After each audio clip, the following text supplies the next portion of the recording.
ચાલો આજે આપણે આરડીએડ અને કીટોન છે એની રાસાયણિક પ્રક્રિયાઓ શીખવા જઈ રહ્યા છીએ. તો આપણે આરડીએડ અને કીટોન છે એની રાસાયણિક પ્રક્રિયાઓ શીખીએ. એમાં આપણે સૌથી પહેલા આરડીએડ અને કીટોન છે એનું રિડક્શન જોવાનું છે. રિડક્શન જોયા પછી આપણે ત્રણ ટાઈપના રિડક્શન આવશે. એક છે એ લિથિયમ એલ્યુમિનિયમ હાઇડ્રાઇડ રિડક્શન આવશે, વુલ્ફ-કિસ્લર રિડક્શન આવશે, એક છે એ ક્લેમેન્સન રિડક્શન આવશે, ત્યારબાદ એનું આરડીએડ અને કીટોનનું ઓક્સિડેશન આવશે. તો આપણે જોતા જઈએ. સૌથી પહેલું આપણા માટે આપણે જોઈએ આલ્ડીહાઇડ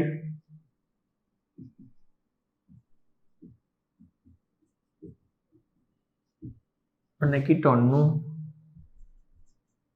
રિડક્શન. આપણી પાસે ધારો કે CH3CHO છે અને આપણી પાસે ધારો કે CH3COCH3 છે. તો આપણે આનું રિડક્શન કરશું લિથિયમ એલ્યુમિનિયમ હાઇડ્રાઇડ ઓર અહીંયા આપણે લઈએ ધારો કે સોડિયમ બોરોહાઇડ્રાઇડ, એટલે 4H રિડક્શન આવું થાય. તો થાય એટલે શું થશે કે અહીંયા CH3CH2OH આવશે. કારણ કે CH3COH હશે એમાંથી આ બે બોન્ડ બ્રેક થશે એટલે બે સંયોજકતા ખાલી પડે એટલે આપણી માટે OH જોડાય ને અહીંયા CH2 આવી જાય એટલે આપણને પ્રાથમિક આલ્કોહોલ મળે. એ રીતે જો કીટોન હોય તો કીટોનની અંદર આપણા માટે આવું થશે CH3CHOH અને CH3 એટલે દ્વિતીયક આલ્કોહોલ મળે આપણને, જેને આપણે કહીએ પ્રોપેન 2-ઓલ. આ જે છે એ આપણા માટે આવશે ઇથેનોલ. આ છે એ પ્રોપેનોલ, આ છે ઇથેનોલ. બરાબર. હવે આગળ આપણે વાત કરીએ આ રિડક્શન સામાન્ય થયા. આની સિવાય ઘણા બધા સંયોજનો લઈ અને આપણે આ રીતે જોઈ શકીએ. હવે જે હું તમને સમજાવું છું વુલ્ફ-કિસ્લર રિડક્શન.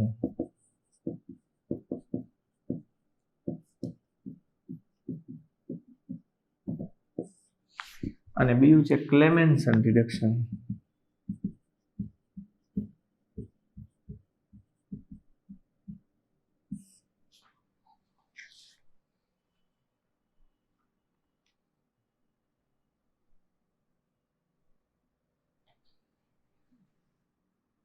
આપણે જોઈએ વુલ્ફ-કિસ્લર રિડક્શનમાં શું આવશે? NH2KOH હાઇડ્રોજન ને KOH. અને ક્લેમેન્સન રિડક્શનમાં શું આવશે? ZnHg સાંદ્ર HCl. અહીંયા આપણી માટે આરડીએડ હશે કે અહીંયા આપણી માટે કીટોન હશે? અહીંયા આપણી માટે આરડીએડ હશે કે આપણી માટે અહીંયા કીટોન હશે? એનું રૂપાંતર થશે આલ્કેનમાં. બરાબર. તો પહેલા આપણી માટે આ સાવ સહેલું છે, તમને સમજાવું. CH3COH છે, CH3COCH3 છે. આ જે છે એ આપણી માટે ઇથેનોલ છે. આ જે છે એ આપણી માટે પ્રોપેનોન છે. આની આપણે ZnHg સાંદ્ર HCl સાથે પ્રક્રિયા કરીએ. આની પ્રક્રિયા ZnHg સાંદ્ર HCl સાથે થાય તો શું થશે કે આ CO જે છે એનું રૂપાંતર છે એ CH2 માં થઈ જશે. એટલે CH2 માં એક H ઉમેરાશે એટલે CH3CH3 એટલે ઇથેનોલમાંથી આપણા માટે ઇથેન બનશે. એવી રીતે જનરલી આ CO છે એમાંથી પણ CH2 થઈ જશે એટલે CH3 CH2 CH3 એટલે આ જે પદાર્થ આવશે આપણા માટે એ પ્રોપેન આવી જશે. બરાબર. અને અહીંયા જે છૂટું પડશે એ પાણી છૂટું પડશે. અહીંયા જે છૂટું પડશે એ પાણી છૂટું પડશે. અને આ જે રિડક્શન છે એને 4H ટાઈપનું રિડક્શન કહેવાય. આ જે રિડક્શન છે એને આપણે 4H ટાઈપનું રિડક્શન કહેશું. હવે અહીંયા જ્યારે પ્રક્રિયા કરી હોય ત્યારે કઈ રીતે થશે એવું તમને શીખવાડું છું કે સૌથી પહેલાં જ્યારે આપણે NH2 હારે પ્રક્રિયા કરીએ તો તમને આની પહેલાંના લેક્ચરમાં શીખવાડ્યું હતું કે આલ્ડીહાઇડ અને કીટોનની સંઘનન પ્રક્રિયા છે. એ સંઘનન પ્રક્રિયા આપણે NH2Z સાથે શીખવાડી હતી તમને. તો હાઇડ્રોજન આવતું હતું. તો સૌથી પહેલાં જ્યારે અહીંયા પ્રક્રિયા થશે ત્યારે આ H2 છે એ આ O હારે જોડાશે એટલે -H2O થશે અને આ CH3 ડબલ બોન્ડ N અને NH2 આવશે. તો CH3C ડબલ બોન્ડ NH2 ને અહીંયા આવશે H. એટલે પહેલા આવો પદાર્થ બને ઓક્ઝાઇન એસિટાલ્ડીહાઇડ નો હાઇડ્રોજન એટલે એસિટાલ્ડીહાઇડ હાઇડ્રેઝોન આવો પદાર્થ બને. અને એની પ્રક્રિયા તમે ફરી વખત કેવો હોય ત્યારે કરશો એટલે -N2 થઈ જશે એટલે CH3 અને CH3 થઈ જશે. આ બે હાઇડ્રોજન અહીંયા જોડાઈ જશે અને N2 છૂટું પડી જશે એટલે -N2 થશે અને -H2O થશે. હવે આપણે એક વખત આવી રીતે બતાવી દીધું હોય પછી ફરી વખત બીજી પ્રક્રિયામાં બતાવવાની જરૂર નહીં, સીધું તમે આલ્કેન બનાવો તો પણ ચાલે. એટલે હવે હું તમને એ શીખવાડું છું કે જો આપણે CH3CO CH3 હોય એની પ્રક્રિયા આપણે સીધી હાઇડ્રોજન NH2 અને KOH સાથે કરીએ તો આપણા માટે CH3 CH2 CH3 એટલે આપણને જે મળશે એ પ્રોપેન મળશે. આ આપણી માટે એસિટોન અથવા પ્રોપેનોન એસિટોન અથવા પ્રોપેનોન થાય. અને એ જ્યારે પ્રક્રિયા થશે ત્યારે આપણા માટે છૂટવું પડશે H2O N2. હવે આ જે છે એ તમારા માટે ક્લેમેન્સન રિડક્શન થયું.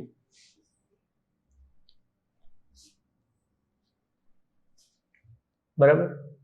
હવે જે શીખવાડું છું તમને આવી જ પ્રક્રિયા છે.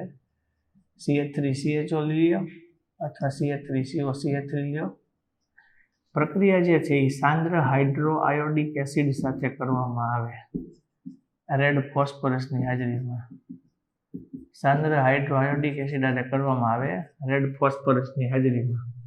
તો આપણા માટે એ થશે CH3CH3 +H2O +I2 અને આમાં એ જ રીતે CH3 CH2 CH3 H2O +I2.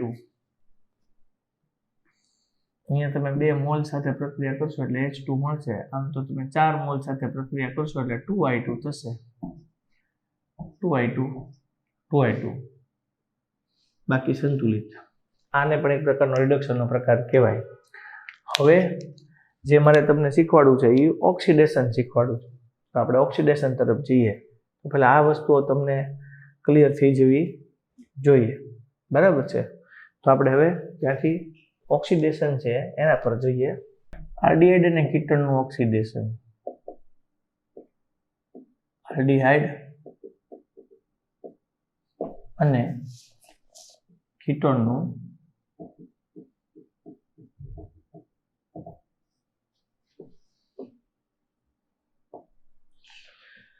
Aldehyde અને કીટોનનું ઓક્સિડેશન.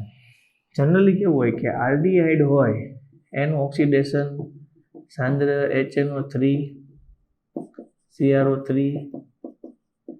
KMnO4 સાંદ્ર H2SO4 એટલે બધા પદાર્થો સાથે થાય. પણ આ કીટોન છે ને એનું ઓક્સિડેશન છે એ પ્રબળ ઓક્સિડેશન કરતા હોય એની હાજરીમાં જ શક્ય છે, એની હાજરીમાં જ થાય. હવે આપણી પાસે આલ્ડીહાઇડ હોય તો સિમ્પલ ઓક્સિડેશન KMnO4 ની હાજરીમાં કરીએ તો આપણી માટે કાર્બોક્સિલિક એસિડમાં હાજરીમાં થઈ જાય. પણ જો આપણે કીટોન લીધું હોય તો આપણે પ્રબળ ઓક્સિડેશન કરતા છે પદાર્થ વાપરવો પડે. હવે હું તમને સમજાવું કે આવી રીતે હોય. ધારો કે R1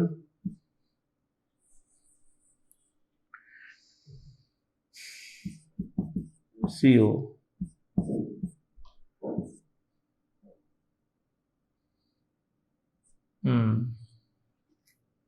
આવી રીતે છે. ધારો કે 1 કાર્બન 2 કાર્બન 3 અને 4. આમાં તમારા બુકમાં ઊંધી રીતે આપેલું છે. આપણે આવી રીતે લખીએ,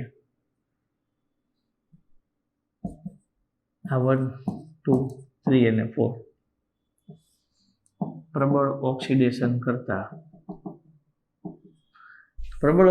કરતા પદાર્થને આજમાં રિએક્શન કરો તો ત્યારે કેવું થશે તમને સમજાવું. C1 અને C2 વચ્ચેનો બંધ તોડીએ અને C2 અને C3 વચ્ચેનો બંધ તોડીએ તો C1 અને C2 વચ્ચેનો બંધ તૂટે એટલે જનરલી આ બંધ તૂટે તો અહીંયા એક કાર્બન જ છે એટલે એક કાર્બન વાળો કાર્બોક્સિલિક એસિડ મળે એટલે આપણને અહીંયા એક કાર્બન વાળો કાર્બોક્સિલિક એસિડ મળશે.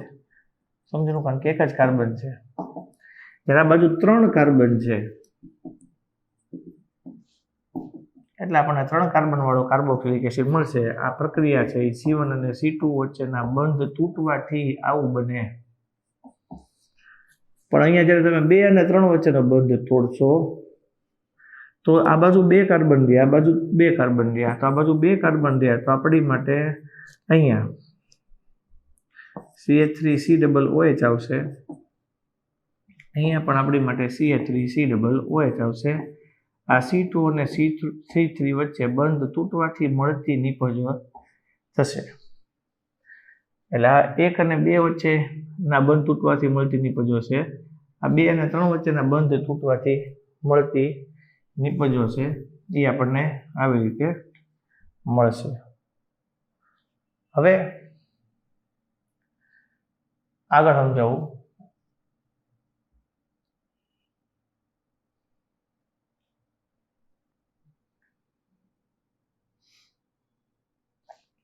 હવે આપણે આગળ જોઈએ કે ટોલેન્સ પ્રક્રિયા છે અને ટોલેન્સ પ્રક્રિયા છે અને ફેલિંગ કસોટી છે. તો આપણે એ જોવું છે તો આપણે એ જોતા જઈએ. ટોલેન્સ કસોટી અને ફેલિંગ કસોટી બહુ સહેલી કસોટીઓ છે. આપણે પ્રયોગશાળાની અંદર પણ એને બહુ સરસ રીતે કરી શકીએ છીએ.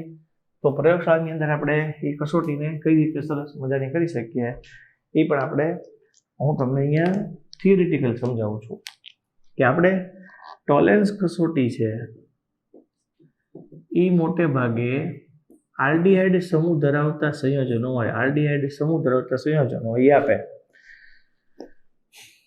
આપણી પાસે AgNO3 છે, સિલ્વર નાઇટ્રેટની પ્રક્રિયા જ્યારે NaOH સાથે કરવામાં આવે તો આપણને અવક્ષેપ મળે અને એ અવક્ષેપને આપણે NH4NO3 માં દ્રાવ્ય કરીએ એટલે આપણને AgNH3 twice OH આવો પદાર્થ મળે. તો AgNH3 twice OH જે પદાર્થ મળે એ પદાર્થને આપણે કહેવાય ટોલેન્સ પ્રક્રિયક. તો મારી પાસે એક કસનળી હોય, એ કસનળીની અંદર મેં અહીંયા ટોલેન્સ પ્રક્રિયક લીધેલો છે અને બીજી કસનળી જે છે એ બીજી કસનળીની અંદર ટોલેન્સ પ્રક્રિયક જે છે એની અંદર મેં આલ્ડીહાઇડ વાળું દ્રાવણ ઉમેરેલું છે. એ ટોલેન્સ પ્રક્રિયકની અંદર આલ્ડીહાઇડ વાળું દ્રાવણ ઉમેરીએ અને પછી આપણે એને ગરમી આપીએ તો ગરમી આપવાને કારણે આલ્ડીહાઇડનું ઓક્સિડેશન થઈ અને કાર્બોક્સિલિક એસિડમાં ફેરવાય. એ દરમિયાન આ કસનળીનો અંદરનો ભાગ છે ત્યાં આગળ આપણને ચાંદીનો અરીસો હોય એવું દેખાય એટલે આપણને એનું દર્પણ હોય એવું દેખાય. એટલે આ કસોટી છે એને સિલ્વરનું નામ રજત થાય અને અરીસો બને એટલે રજત દર્પણ કસોટી જેવું કહેવામાં આવે. એટલે ત્યાં આપણને અરીસો થાય એવું જોવા મળે. બરાબર. તો અહીંયા આપણે કઈ રીતે પ્રક્રિયા કરશું? RCHO AgNH3 twice plus OH minus પ્રક્રિયા થશે એટલે આપણને મળશે RCOO minus. આમાંથી Ag મળશે, આમાંથી એમોનિયા મળશે અને અહીંયાથી આપણને પાણી મળશે. 2 મોલ સાથે પ્રક્રિયા થશે. અહીંયા 4 મોલ એમોનિયા મળશે. અહીંયા હું 3 મોલ OH બને 3 માંથી 2 જશે એટલે -1 અહીંયા રહેશે. હાઇડ્રોજનને સંતુલન કરતું 2 3 6 2 12 4 3 12 3 OH છે. 3 હાઇડ્રોજન ને 1 એટલે 4 થઈ ગયા. ઓક્સિજન ગુણો 2 ને 2 4 તો 3 ને 1 4. આ પ્રક્રિયા સંતુલિત થઈ ગઈ એટલે આપણને અહીંયા કાર્બોક્સિલિક એસિડ વાળો પદાર્થ મળશે જે આલ્ડીહાઇડના ઓક્સિડેશનથી મળશે. આ જે કસોટી છે એ આપણી માટે ટોલેન્સ કસોટી થઈ અને આ એનું સમીકરણ થયું અને આ ટોલેન્સ પ્રક્રિયક પોતે થયો. હવે જે કસોટી આવે એનું નામ છે ફેહલિંગ કસોટી. તો એ ફેહલિંગ કસોટી હોય એની અંદર 2 દ્રાવણ હોય. પહેલું દ્રાવણ ફેહલિંગ એ હોય. એ જે ફેહલિંગ એ છે એ આપણા માટે કોપર સલ્ફેટ છે અને બીજું દ્રાવણ હોય એ આપણા માટે ફેહલિંગ બી હોય જે આપણા માટે sodium potassium tartrate plus Na હોય. હવે જો ટાર્ટરિક એસિડ છે એ આવી રીતે હોય.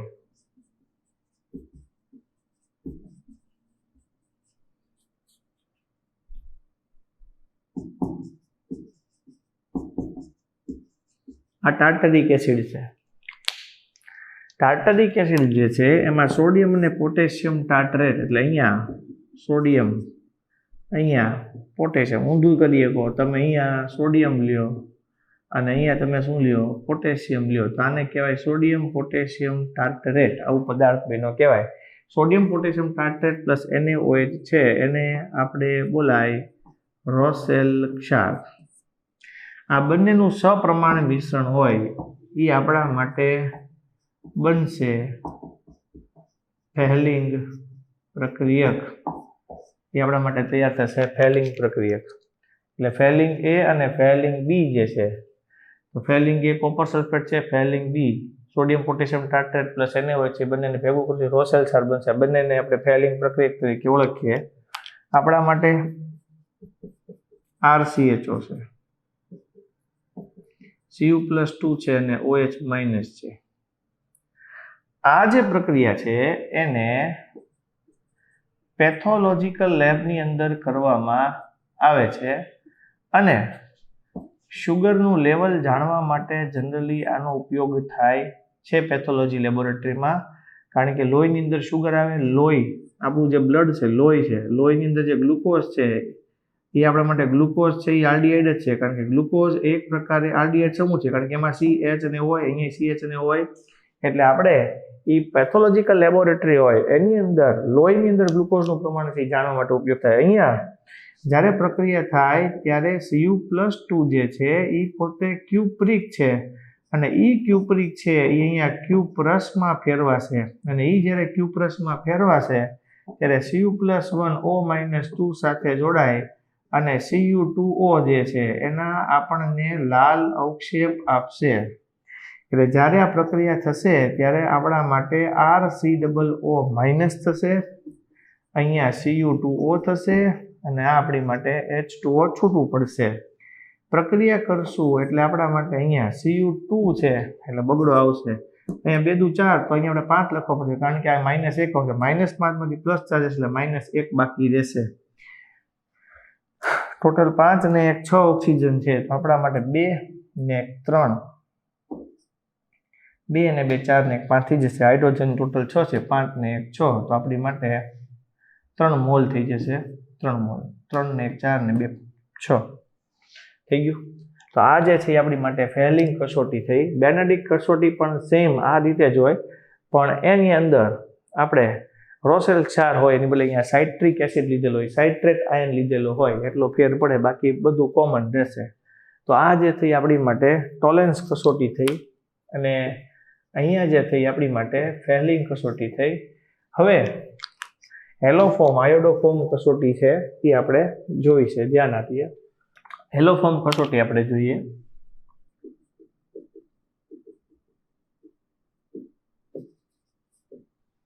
મિથાઇલ કીટોન જેવો પદાર્થ હોય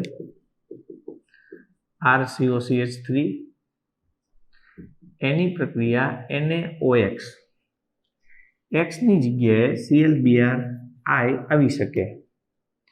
તો જ્યારે તમે પ્રક્રિયા છે એ સોડિયમ હાઇપોહેલાઇટ સાથે કરવામાં આવે તો આપણને અહીંયા જે પદાર્થ મળે એ ONA આવો પદાર્થ મળી જાય. CH3 નીકળી અને આપણને ONA મળે અને અહીંયા આપણને મળે CHX3. એટલે આપણે X ની જગ્યાએ જો ક્લોરીન જોડેલું હોય તો ક્લોરોફોર્મ, બ્રોમિન જોડેલું હોય તો બ્રોમોફોર્મ અને આયોડિન જોડેલું હોય તો આયોડોફોર્મ આવું મળે. હવે ચોપડીની અંદર આવી રીતે એક ઉદાહરણ આપેલું છે આપણને. આને આપણે મિથાઇલ કીટોન જેવો પદાર્થ કહી શકીએ.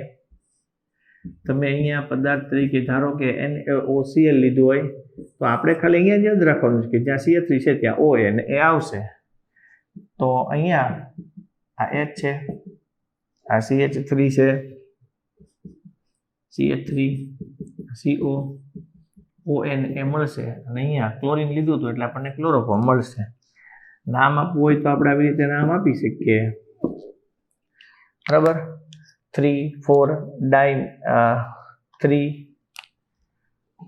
Pant 3 methyl pant 3 in 2 on એની પ્રક્રિયા કરવાથી આપણને એલોફોર્મ મળે છે.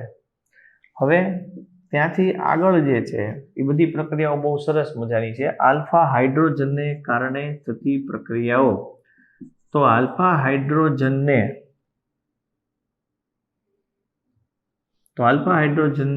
કારણે થતી પ્રક્રિયાઓ જે છે એ આપણે જોઈએ. તો એની અંદર આપણા માટે જવાબ ઈ આવશે, આલ્ડોલ સંઘનન આવશે. બીજું જે આવશે એક આવશે આલ્ડોલ સંઘનન આવશે. બીજું જે આવશે એ આપણા માટે ક્રોસ આલ્ડોલ સંઘનન આવશે. ત્રીજી પ્રક્રિયાનું નામ નથી આપેલું પણ એ આપણી માટે છે ઓપેનર પ્રક્રિયા છે. અને ચોથી પ્રક્રિયા જે છે એ આપણા માટે કેનિજારો પ્રક્રિયા છે. તો આલ્ફા હાઇડ્રોજનને કારણે થતી પ્રક્રિયા હોય એની અંદર જનરલી આ CO સમૂહ છે, C ની બાજુમાં H છે, આ ક્રિયાશીલ સમૂહ છે એની બાજુનો કાર્બન આલ્ફા છે ત્યાં હાઇડ્રોજન છે. હવે જ્યારે પ્રક્રિયા થાય ત્યારે C ની હારે આ ડબલ બંધથી O જોડાયેલો હોય ત્યાંથી આપણે હાઇડ્રોજન નીકળી જાય. એટલે પહેલા આપણી માટે કીટો સમૂહ છે અને ઈ કીટો છે એ આપણી માટે ઇન અને ઓલના સ્વરૂપમાં આવી જાય. આ ડબલ અહીંયા આવશે, આ અહીંયા ગોઠવાશે એટલે ડબલ બોન્ડ અહીંયા આવ્યો. તો આ આપણી માટે કીટો કન્વર્ટેડ ઇન્ટુ ઇનઓલ ફોર્મ થશે. એટલે કીટો જે છે એ કયા ફોર્મમાં ફેરવાઈ ગયું? ઇનોલ ફોર્મમાં ફેરવાઈ ગયું. એટલે આપણે એને કીટો ઇનોલ પ્રક્રિયા તરીકે ઓળખીએ. હવે આ જે પ્રક્રિયા છે એમાં સાદું આલ્ડોલ સંઘનન આવે. હવે તમને આલ્ડોલ સંઘનન છે એ શીખવાડવું છે. એટલે આલ્ડોલ પદાર્થ બને, કીટોન સાથે પ્રક્રિયા કરો તો કીટોન પદાર્થ બને. તો આપણે એ સાદું આલ્ડોલ સંઘનન છે એ પહેલા જોવું છે, પછી આપણે ક્રોસ આલ્ડોલ જોઈએ. તો મોટા ભાગે આલ્ડોલ સંઘનન પ્રક્રિયા જે છોકરાઓ થશે એ બેઝિક માધ્યમમાં થાય. NaOH, BaOH twice અને Na2CO3. તો જે પ્રક્રિયા થાય એ NaOH, BaOH twice કે Na2CO3 આ પદાર્થની હાજરીમાં થશે. તો જ્યારે પ્રક્રિયા થશે NaOH ની હાજરીમાં ત્યારે આ પદાર્થના 2 મોલ વપરાય. હવે કઈ રીતે પ્રક્રિયા થશે એ હું સમજાવું છું. અને વચ્ચે જે નિપજ મળશે એ આપણા માટે જે નિપજ મળશે એનું નામ આવશે બીટા હાઇડ્રોક્સી આલ્ડીહાઇડ આવો પદાર્થ મળે. એટલે બીટા હાઇડ્રોક્સી આલ્ડીહાઇડ આવો પદાર્થ મળશે. શું થશે એ તમને સમજાવું કે આપણી માટે CH3COH છે, HCH2CO અને H. તો આ ક્રિયાશીલ સમૂહ છે એની પછીનો કાર્બન આલ્ફા અને એની હારે જોડાયેલો હાઇડ્રોજન એ અહીંયા જોડાશે. એટલે પ્રક્રિયા થશે ત્યારે CH3CH આ O ની હારે H જોડાશે અને CH2 અને COO અને H આવી રીતે રહે. તો જે આ બન્યું એ આપણા માટે ક્રિયાશીલ સમૂહ છે. આ આલ્ફા છે અને આ શું થયું આપણી માટે? બીટા.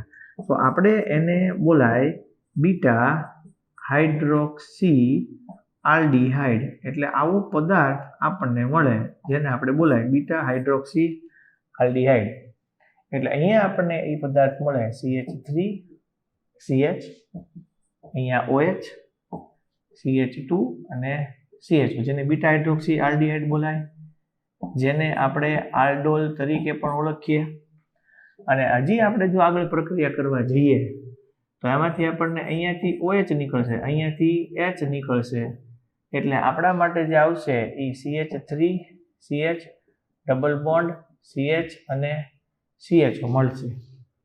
એટલે આ જે પદાર્થ થયો આપણા માટે બ્યુટ 2-ઇન-આલ, એટલે પદાર્થનું નામ છે બ્યુટ 2-ઇન-આલ, જે આપણા માટે સાદા આલ્ડોલની નિપજ થઈ.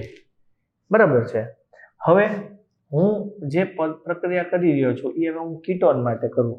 તો હવે હું પ્રક્રિયા જે શીખવાડું છું એ કીટોન માટે. આ આપણી માટે આલ્ડીહાઇડ હતો, જેને આપણે ઇથેનોલ કહેવાય. સેમ પ્રક્રિયા ઇથેનોલમાં કરી એવી તમે પ્રોપેનોલમાં કરી શકો, પણ જ્યારે પ્રક્રિયા કરશો ત્યારે તમારે પ્રોપેનોલને નીચે મૂકવું પડશે. એનું કારણ એમ છે કારણ કે CH3 CH2 CHO થશે, તો આ એક અહીંયા કાઢવો પડશે, આવી રીતે થશે. અહીંયા જોડવો પડશે, ત્યારે CH3 એક નીચે આવી જશે. એટલે તમારે આ યાદ રાખવું પડશે. બરાબર. હવે હું પ્રક્રિયા તમને શીખવાડી રહ્યો છું પ્રોપેનોન માટે. તો પ્રોપેનોનની આપણે વાત કરીએ એસિટોન માટે. આની પ્રક્રિયા આપણે NaOH સાથે કરીએ તો તમે જોઈ શકો CH3CO, હું અહીંયા ઉપર CH3 લખી નાખું છું, H CH2 CO CH3 આની હારે જોડાશે. તો જ્યારે પ્રક્રિયા થશે ત્યારે અહીંયા CH3, અહીંયા CH3, આ OH CH2 CO અને CH3 થશે. બરાબર. તો આ જે છે એ આપણા માટે ક્રિયાશીલ સમૂહ છે. આ આલ્ફા છે અને આપણી માટે બીટા થશે. તો આપણે આ જે પદાર્થ બન્યો એને આપણે કહેશું બીટા હાઇડ્રોક્સી કીટોન. અને બીટા હાઇડ્રોક્સી કીટોન જેને આપણે બોલાય કીટોલ. અને આગળ જ્યારે પ્રક્રિયા થશે ત્યારે અહીંયાથી OH નીકળશે, અહીંયાથી H નીકળશે, એટલે CH3 CH3 double bond CH CO CH3 CH આપણે નીચે લખી નાખીએ. તો આ જે પદાર્થ બન્યો એ આપણી માટે અહીંયા કીટોન છે. એટલે 1 2 3 4 5, એટલે આપણા માટે જે છે એ 4-મિથાઇલ પેન્ટ 3-in-2-on આવો પદાર્થ મળશે. 4-મિથાઇલ પેન્ટ 3-in-2-on આ પદાર્થ જે બન્યો એ આપણા માટે આલ્ડોલ સંગઠનમાં કીટોનની નિપજ થઈ. તો આ જે છે એ આપણા માટે સાદું આલ્ડોલ સંગઠન થયું કહેવાય. તમે 2-3 વાર ટ્રાય કરો, લખો સરસ મજાનું, એટલે તમને આવડે. હવે આના પરથી મારે તમને શીખવાડવાનું છે એ ક્રોસ આલ્ડોલ છે. એ ક્રોસ આલ્ડોલમાં આનો ઉપયોગ થશે જ. સાદું આલ્ડોલ હોય એનો અર્થ એવો છે કે આપણી પાસે આ 2 મોલ છે અને એની પ્રક્રિયા આપણે રિપીટ કરીએ છીએ. તો આ ઈના 2 મોલ છે, એ બંને મોલની પ્રક્રિયા આપણે આગળ રિપીટ કરી એટલે આપણને જવાબ મળ્યો. એટલે સાદું આલ્ડોલ હોય એ હંમેશા સમાન પરમાણુમાં થાય. એટલે સાદું આલ્ડોલ જે છે એ આપણી માટે સમાન પરમાણુઓમાં થશે. ક્રોસ આલ્ડોલ જે હશે એ આપણા માટે 2 અસમાન પરમાણુઓમાં થશે. બરાબર. બીજું, સમાન પરમાણુ હશે પણ એમાં આલ્ફા હાઇડ્રોજન હશે. અસમાન હશે એમાં પણ બંને ઉપર આલ્ફા હાઇડ્રોજન હશે.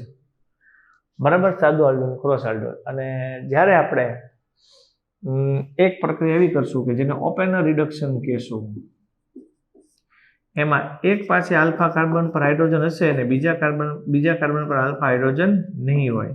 અને છેલ્લે જે પ્રક્રિયા કરશું આપણે જે કેની જારો, એમાં આલ્ફા કાર્બન પર હાઇડ્રોજન છે એ બંને પરમાણુમાં હશે નહીં. તો આપણે આવી રીતે પ્રક્રિયા શીખવાની છે. એટલે તમે આ કરો એટલે તમને ક્રોસ આલ્ડોલ છે એ આરામથી સમજી શકાય ને હું તમને શીખવાડી શકું. તો પેલા આટલી વસ્તુ છે એ તમને આવડવી જોઈએ ફિક્સ. આટલી આવડે એટલે આપણે આનાથી આગળ વધીએ કે તો આને પછીના ભાગમાં જ આપણે ક્રોસ આલ્ડોલ જોશું. ઓકે, આ લખીને તૈયાર કરી નાખું, એ તમારા માટે બહુ સારું રહેશે, તમને આવડી જ જશે. Thank you.